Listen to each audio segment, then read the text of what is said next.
Hello, and you are listening to a Tech and Tonic podcast special. In fact, today is our first Tech and Tonic special for 2021. Today we are joined by me, Darwin, and Jeevan, obviously, and Kevin Reed, Acronis CISO. Well, basically, he came last year in one of our podcasts, it somewhere in March, and he was also in one of our first Tech and Tonic specials, and we were talking to him about cybersecurity and things like that. And of course, there's something that we kind of missed when we were talking about when we did our Tech and Tonic podcast a few days ago, and that is talking about the whole WhatsApp situation. You know, uh, WhatsApp basically introduced a whole new like terms and conditions and things like that, just to fit a little bit more with Facebook and things like that. And because of that, everybody has been like, oh, let's switch out of WhatsApp and go over to stuff like Telegram and Signal. And Telegram and Signal has seen a huge boom. Like, so if you know the situation, you might have already switched to Telegram. But what does it cost, right? So let's first, put it to Kevin. What do you think of this whole situation? Hey, hi guys, and thanks for having me. So, I think the important thing here to remember is that, yeah, obviously we know that WhatsApp is owned by Facebook, and Facebook is a commercial company that has to make money. Mm-hmm. And WhatsApp being a huge investment for Facebook, I think they paid about like 4 billion USD in cash, and Yep. then more, even more in Facebook shares. So they somehow want to get their return on their investment. And being Facebook, I think one of the most successful advertiser on the internet, their revenue model is usually based on advertising. So it's not surprising that they are making changes to WhatsApp, Mm-hmm. um, privacy and user agreement, that will help them to somehow start monetizing it. And so far, they are not making a lot of money out of it.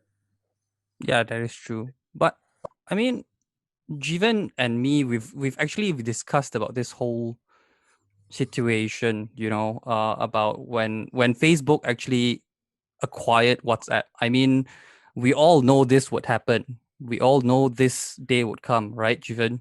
Yeah. And Yeah. technically, they've So been doing it for a while already.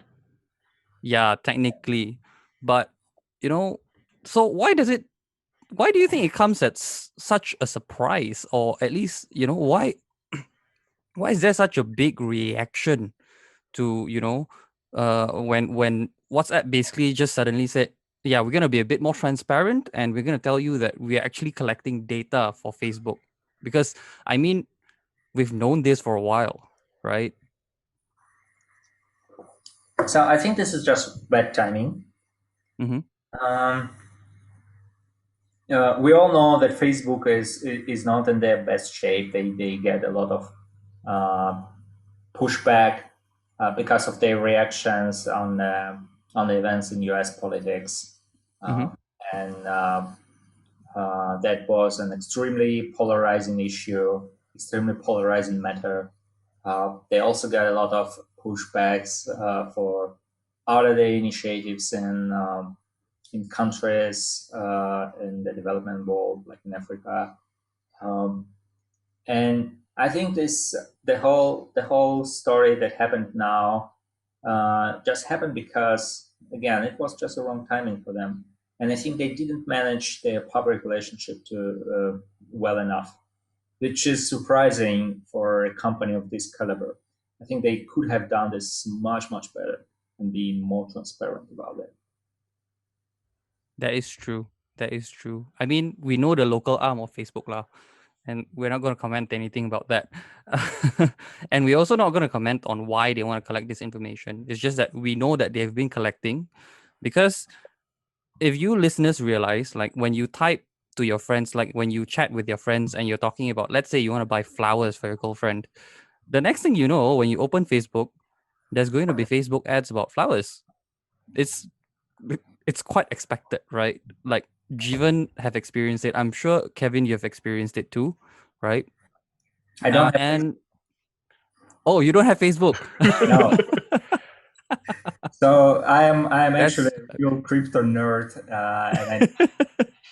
so I haven't experienced that. And on top of that, I actually do believe that even now, Facebook does not have access to WhatsApp content, so WhatsApp conversations. And yeah. the thing is that there's this ongoing thinking, and like many people said that they experience that they feel that Facebook is listening to them, like that their phone is listening to them and eavesdropping on their conversations. Like they talk to their friends about something, and then they see the next day, maybe they see an advertisement on Facebook about that. Yep. The thing is that the modern advertisement tech is so advanced that you don't need to listen to people.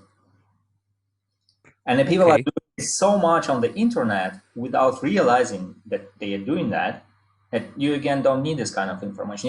You don't need the real data. Like you probably know this whole story about data and metadata, like the data about data. So you often don't need to have an access to the contents of the conversation, because like, I don't know, again, you talk about flowers for your girlfriend, and then maybe you Google it without realizing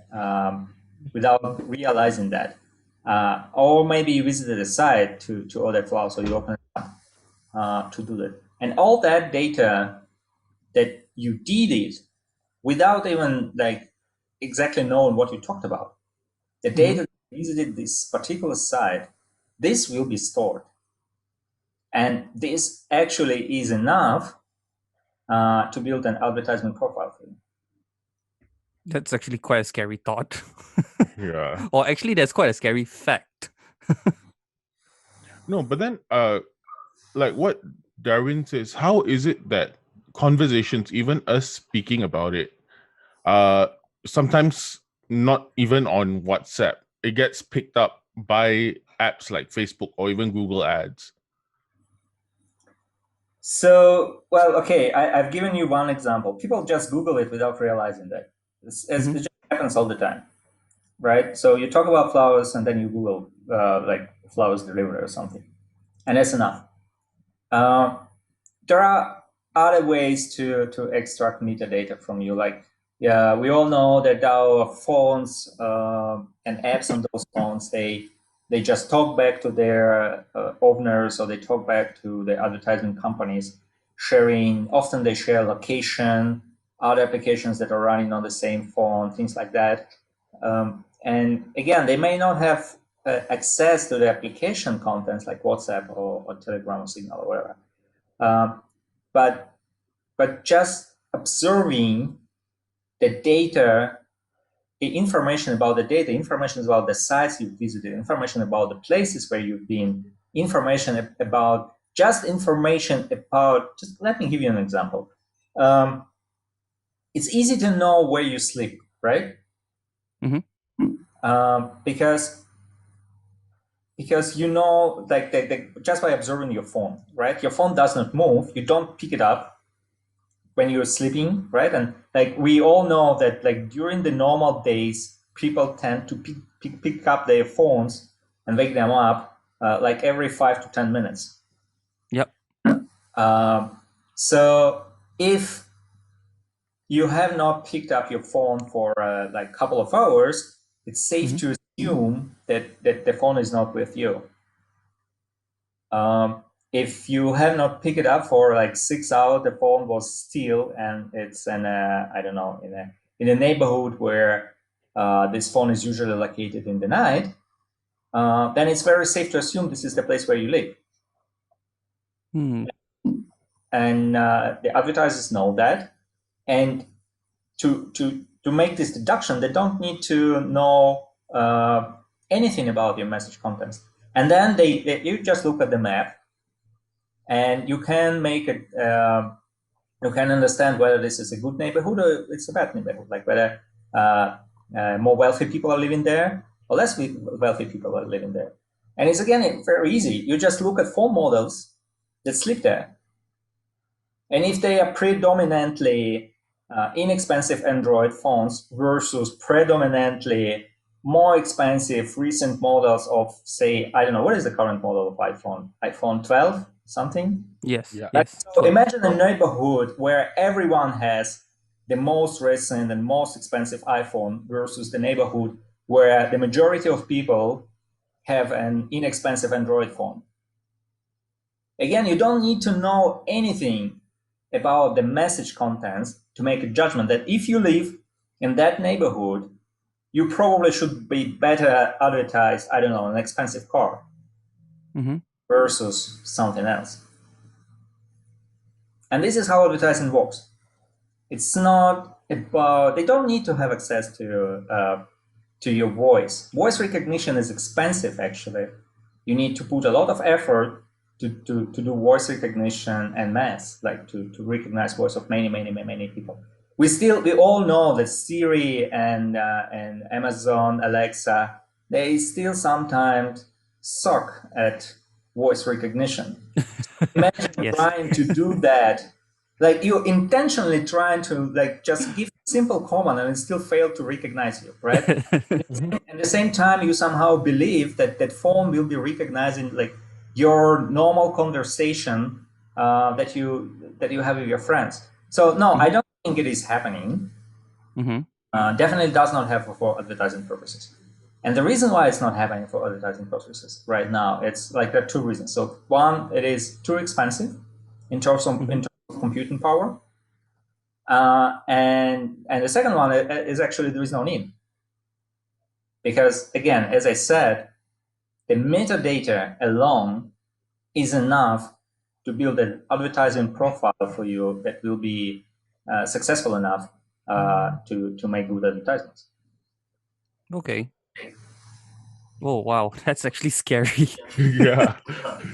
That's actually a very scary, not thought. This is not a thought anymore. This is actually It's a a fact, reality. right? Yeah, and just so you know, is this okay? Is this okay to be shared? Kevin used to work for Lazada, right? Is that okay to be shared? Yeah. Yeah. So he was one of the guys that does the tech in Lazada, at least, right? So he knows what he's talking about. Yeah. Well, okay. Lazada is not an advertisement company, so it's not ad tech. And Lazada was and is an e-commerce company. So basically, the core of Lazada is how to deliver stuff. It's slightly different business. But anyway, we'll come back to the topic of Telegram and Signal, because everybody's shifting to their messaging platform there. Like I've been using Telegram for a while. Jivan has been using Telegram for a while. And I believe that there's a lot of people also on Telegram already. And for the past few months, at least for the past month, we've seen like spikes on Telegram and Signal. The downloads spiked up to like 15 million, 17 million downloads within the past month itself. Yeah. Right. So what have you been using? Like, are you still using WhatsApp or So okay. Again, I'm a crypto nerd. So I've been using Signal before it was cool.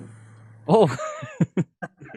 And I'm also on Telegram, and I have WhatsApp on my phone. And actually, I even took part in the development of a secure messenger myself, because I designed crypto for it. So I think I have experience in one way or another with many messengers out there. I used Viber for a while. I even installed WeChat, and then I looked at their license agreement and I said, no, that's not for me. We haven't used WeChat. I tried WeChat when they were new, and yeah, I decided it's not for me as well. But how do you keep up? Like, there's so many messaging apps. Even with WhatsApp and Telegram, I feel like There's it's too already many. suffocating. Yeah. Well, the thing is that I try to manage my time, and Mm. I actually disable all notifications. Oh, okay. So, and what I do is usually when and this is something that annoys some people, Hmm. uh, but this is how I keep my sanity. So I do have WhatsApp, Signal, and Telegram installed on my phone, Hmm. and I whenever I can, I try actually not to use any of them. Okay. Okay. But which one do you prefer? Like, compared to Telegram, Signal, even WhatsApp, which one do you prefer to use? So, like, this is multidimensional. Mm-hmm. If we talk about security, that would be probably one answer. If we talk about from the product perspective, I think the answer would be different. Mm-hmm. So, uh, from product perspective, I think Telegram is quite nice. Mm-hmm. They've done a lot of things that makes an app easy to use, and stickers. I mean, Yeah. that's an important feature, right? So, Yes. however, from the security perspective and from the crypto perspective, my number one choice would be Signal all the time. Mm-hmm. I, as I said, I had some experience designing cryptography for messaging applications, and I know how hard it is. And I know that the guys behind Signal spent, I think, the first version of the Signal protocol appeared, give or take, 15 years ago. Okay. It matured since the time. It was reviewed multiple times by various experts. And it's really, really nice in terms of academic cryptography. Like, there are a bunch of attacks, mitigates. It's very secure. Like, the algorithms that I use in there are very secure and safe. The whole story about the protocol exchange, which is rather complicated actually to do right. It's also was reviewed and found to be very, very reasonable and very safe. So if you compare that to with Telegram, well, we all know that Telegram does not even encrypt peer-to-peer chats by default. You need to open Mm-hmm. this private chat if you want it to be end-to-end encrypted. Otherwise, the Secret message chat. is available basically in the clear text on Telegram servers. Mm-hmm. Group chats are not encrypted at all, and there is no way in Telegram to encrypt group chats. So they are always available in plain text on Telegram servers. But stickers are nice. Like, I give it to Yeah, them. stickers are very nice. Yeah, I give it to them. Stickers are very nice, and I am not surprised that Telegram is currently, I think, about like 500 million, Mm-hmm. give or take, with this recent boost. Yep.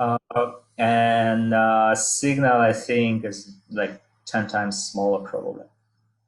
Mm. But like, this raises a very interesting question. Like, if you are trying to download these apps, right? What should you be aware of? Like, what kind of thing that you have to be aware of? Like, what kind of data would they collect, or what kind of data do you think when you go into these apps? What do you think they will collect? So, as a security professional, I think in terms of threat modeling, right? Mm-hmm. So, in order to answer whether a particular application is for you, you need to think about what is your threat model. Mm-hmm. So, if you do casual conversations um, And if you are on Facebook, and like if you spend your days on Facebook, if you read Facebook, WhatsApp itself is actually just fine. Okay. You cannot share more than you've already shared. It's already there. So That is true. by continuing using WhatsApp, the only thing that you basically do is, okay, yeah, you will be, maybe you will give slightly more data points about whom you're talking to. You may share your location if you send your location. I don't remember whether there is a location sharing on WhatsApp or not. But if there is a location sharing functionality, you probably will be sharing your location, which is already on Facebook anyway. Mhm. So, and WhatsApp, even if you look at their updated agreement, Mhm. the updated agreement still says that the messages are end-to-end encrypted. Mhm. So and WhatsApp internally is using for message encryption. Internally, WhatsApp is actually using the same protocol as Signal does. So Oh, what okay. happened is that WhatsApp, at some point in the past, I think like three or 4 years ago, WhatsApp hired Signal to redesign the protocol for them. So Oh. since that time, yeah, it's maybe not widely known, but actually this is the fact. So the WhatsApp crypto for message contents is actually quite good. Okay. It's actually better than the one from Telegram. Oh, really? Oh. It's absolutely, like, if you look from the academic perspective at the Okay. message security itself, the implementation of the protocol in WhatsApp is way better than the one in Telegram. Oh, that's new. I've always thought that Telegram would be more secure than WhatsApp. No, Yeah. I've always actually, thought that. I mean, this is the common perception, and I give Mhm. it to Telegram that they're extremely good in pushing their message. Okay. However, there is a very simple way to figure out what is going on. So just take an entirely new phone, completely blank, Mhm. and try to set up a Telegram on it. Right. Even if you don't have these two-step verification that they have, you just enter the SMS that you receive, and you will get all message history on your Correct. brand new phone from Telegram. Correct. But you haven't exchanged any secrets with your old phone, nothing, right? Which leads to conclusion that the messages are actually available in plain text for the Telegram. Mhm. So if you do this in WhatsApp and you disabled your message backups, you will not get anything. If you enable your message backups, you will get your messages from the backup. That's the problem. Oh, that's not a problem. Like the problem of those like end-to-end encryption protocols is that it is very hard to keep the message once it had reached your phone, because the server does not know the contents of the message, so they cannot make a backup. So they cannot keep a history, right? And so in Signal and in WhatsApp, if you get a brand new phone and you don't have a backup of your messages, you will not get a message history. And that's Okay. why WhatsApp actually regularly reminds you to back up your phone to back up your message history if you don't have the backup enabled. Right. I So always that's found the it. balance between convenience and security, and you need to make a choice as a user, and you need to make this choice actually has to be educated, right? So what is more important for you, to keep Mhm. your message history as you move to a new phone, or to keep it safe? And this is something that only you can decide based on like Right. your threats and your threat model. So in both WhatsApp and Signal, the message content, as I said, it's encrypted quite fine. In Signal, by default, they are not encrypted, and only those private chats, I think is the term for them, those are end-to-end encrypted. And again, in Telegram, if you set up a new phone, you will not see the contents of those private chats, Yep. because for the precisely the same reason, because they're end-to-end encrypted, so server does not have access to their content and cannot make a backup. Okay. That makes sense. That makes actually a lot of sense. It makes a lot of sense, but it's also one of the reasons why a lot of people decide to use Telegram. They don't have to change their. They don't have to have a local backup of their chats. Exactly. Yeah, that's yeah. That's the reason why we use Telegram. Because Yeah. we can just sync everything and we're like, okay, yeah, let's just leave it be. I agree. I agree. And I mean, this is the choice between the convenience and security, and then I think it's a bit given the fact that you are using basically plain text chat. Okay, the communication between the client and the server is encrypted, right? The channel between the client and the server is encrypted. Within that channel, the message itself, it goes in plain text. So it ends up on the server, it goes into message history, it's stored in the backup, so that you get a new phone you can retrieve. However, given that if you're using Telegram every day in that fashion and you don't use private messaging a lot, I think the fact that WhatsApp is going to share metadata and became transparent about them sharing metadata with Facebook, their parent company, I don't think this is actually your concern. okay. So it's still okay to use WhatsApp, right? It's still okay. I think the main problem WhatsApp has is the Facebook image. It's not itself, right? As a tool, I mean, 10 years ago when it appeared, I was among the first 300,000 people who used it. Okay. So when it was like very small, it's now at 2 billion people. I think the monthly users. So I was among the first 200,000 or 300,000, and for that reason, I actually was. If you remember, there was a time when WhatsApp actually cost money before Facebook bought them. Yes. Yeah. Like $2 or something, or $5.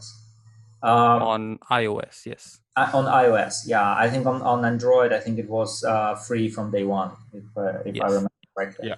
So Android power. so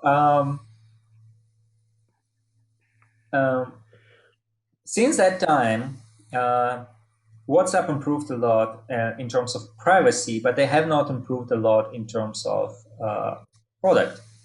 And I think Telegram made this leap forward with how useful the messenger itself is, how convenient it is to like organize chats using these channels, using stickers again, and all those small things that turn it into a very useful messenger that many people love. Right. Okay. But what about other apps, because right now when security concerns are so heightened because everyone is basically using apps to work, right? And they ask we know that we are constantly connected. So what do we have to look out for? Like if you want to download an app to use on your phone or your PC and things like that, what do we have to look out for? I mean, as a security expert, what's your point of view in this? What do you think we should look out for as users? Just to keep ourselves a bit more secure, I guess. So I think there are a couple of things to remember. Thing number one is that mobile operating systems are actually quite secure. Okay. Both Android and iOS. You hear about vulnerabilities in them from time to time, but if you compare this to like regular desktop operating system, they are extremely secure. Okay. So the point number one is that if you keep updating your mobile operating system, as you should do, you will be well protected from the majority of attackers. Mm-hmm. When you install an app, the second thing is about the platform. So both Google and Apple have their app stores, and they try, and this is by no means an easy task, I give it to them, but they're trying to keep those app stores protected and clean from really malicious apps. So that leads us to the second point. The second point is you better should not install an application from a non-official app store. Right. If you know what you are doing, if you're a cybersecurity expert and you really know what you're doing, you maybe would do that for research purposes.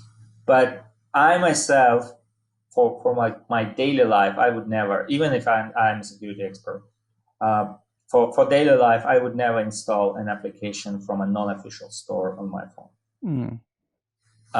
Just because, yes, they are trying. They are much better in official stores. So the chance of downloading a malicious application from an official store is not zero, but it is much more slower, lower than if you just download an APK out of the internet.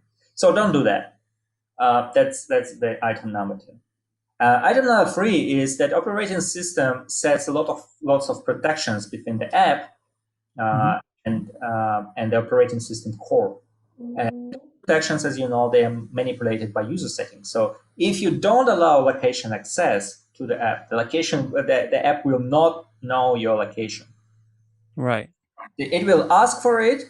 And I think I think Apple did this part right since day one, but Android recently, not recently, a couple of years ago, they improved a lot on that. So both operating systems are very good at that. Just don't enable those permissions if you don't know why they need it. Like, don't give access to your contacts if you think that your app does not need that. Don't give access to your location details if you don't think this app doesn't need them, and so on.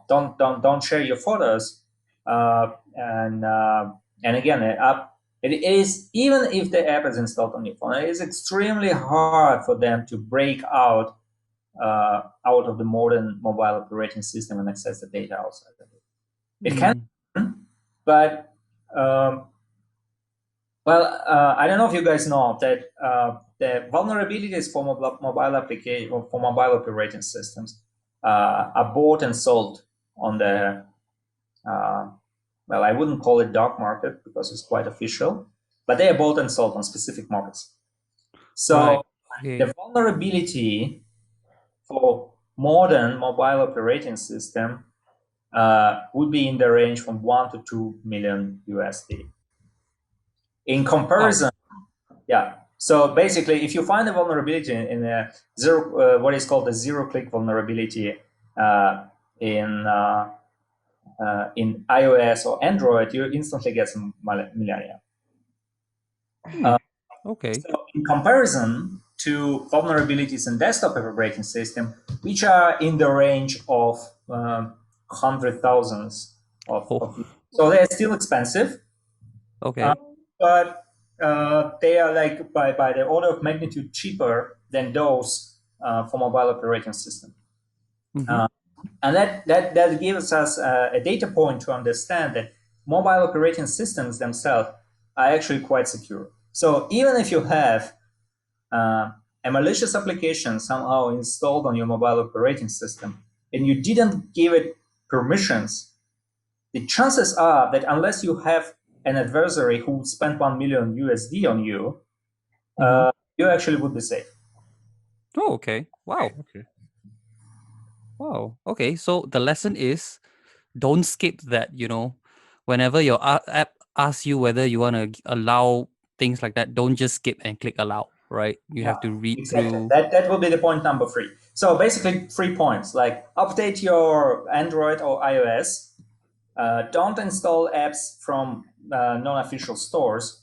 And when it is installed, just don't give it too much permissions. And you will be fine most of the time. Right. So I that have also, one last question actually. Jeevan, go ahead. yeah, so that would also mean that when people are looking for phones, their update or software support is also one very crucial thing for them to take into consideration. It is. It is. So unfortunately, Android is slightly worse here, especially if you are not using um, expensive phones. Mhm. The update cycle for Android, like the vendors tend to drop the support for operating system updates maybe after a year, which is not Yep. great. iOS is much better in that regard. I think they keep updating their phones for 3 to 4 years or something. And the top tier Android phones are also updated usually like for a few years. So yes, the advice here would be if you want to stay secure, the advice here would be to try updating your operating system as long as you can. Right. This has been a point of debate for us for Huawei. Basically, people buying Huawei smartphones because you don't have an official Google Play Store, so you have to download third-party apps if you want to use third-party apps, right? So that's a big problem. That's why we are always like saying, "Oh man, Huawei." Yeah. But I do have one last question, right? Because we were talking about this security between mobile apps, not mobile apps, mobile operating systems like Android and iOS compared to Windows, right? Let's say Windows, Mac, and stuff like that. Would you recommend people switching, their workflow from, because we are all right now, let's just put it this way, right now we are very heavily reliant on Windows and Mac OS if you're using a MacBook, right? Or a Mac. But would it be better if we switch to something like mobile optimized like a Samsung DeX or like Huawei desktop, would it be recommended? Would you recommend people doing that? Security is hard, and building secure code is also hard. Mm-hmm. And I know there is a controversy about Huawei. I don't want to go into that, but Yep. I want to point out as a technical part of that. Based on the data that I have seen, Huawei is not great in building secure code. Oh, okay. Okay. Yeah. Even if you leave, and again, I just don't want to go into that one, right? So if you Okay. leave the whole controversy about Huawei aside, because it is highly political and there are lots of opinions about it. The Mm-hmm. stats about the vulnerabilities in their software are not great. Windows 10, I'm not a big fan of Microsoft, never been, but Windows 10 did, and Microsoft did so much more for security of Windows as of today than Huawei that I don't think that right now exploiting a vulnerability in Huawei, any Huawei software would be more complicated than in Windows. Wow. So overall, I actually think that, again, modern operating systems, even on desktop, so they are less secure than mobile operating systems, probably on average. Mm-hmm. Like, so Windows 10, or let's put it like simply, Windows 10 is probably easier to exploit than iOS or Android. Okay. But Windows 10 is much harder to exploit than any other software out there, except for Android. Right. Okay. Okay. So we're still fine. We don't need to switch to, let's say, an Android workstation or a Chromebook. So you may want to switch to Android workstation for different purposes. Like if Mm-hmm. you are an organization that wants their workstations to be centrally managed through Google management platform and stuff like that. But it does, and you don't want, for example, to keep all your local files on your machine, and instead you want all of them to be in cloud. So if this is a decision you are making, it has little to do with the security and exploitation itself. It's just decision about your different kinds of risk, like whether you want your files on your local machine or whether you want your files to be in the cloud, for example. And if you're making this decision, then you may be totally fine to use Chromebooks or Chrome devices or Android things. But from the exploitation perspective, again, if you keep updating your Windows 10 machine, if you didn't turn off your automatic security updates, and if you keep updating your browser, you will be well protected. Okay.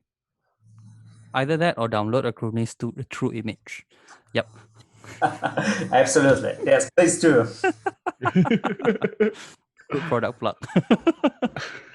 Anyway, I think that is all the time we have for our Tech and Tonic special. I think we've gone slightly above our time limit or our scheduled time.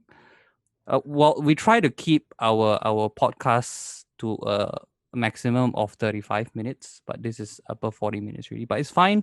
We have a very, very good conversation with Kevin Reed from Acronis today. Thank you, Kevin, for appearing and taking your time out to actually talk to us about this whole issue. I think a lot of people will actually benefit from just looking at a few things on their phone, on their desktop, just to clean up a little bit. And to those who are wondering whether WhatsApp is still okay to use or not, Kevin has gave it an okay. No problem. And he's a security expert, so we are okay, we're fine, we're protected. Thank you very much, Kevin, for appearing again. You can find us on Facebook, on Twitter, on Instagram, and even on LinkedIn. You can find Kevin not on Facebook. He's on LinkedIn, right? Yeah. Yes, he's on LinkedIn.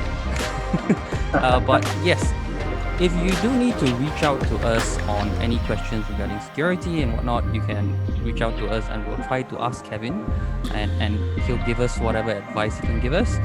Of course, when he's free, right? Obviously. But yeah, if there's any other topics that you want to know, or if there's any other topics that you want us to talk about and have interviews, do reach out to us personally. We'll entertain you. We'll do whatever we can. So thank you again for listening in. This is me, Kevin, and Jeevan saying goodbye. Bye-bye. Bye-bye.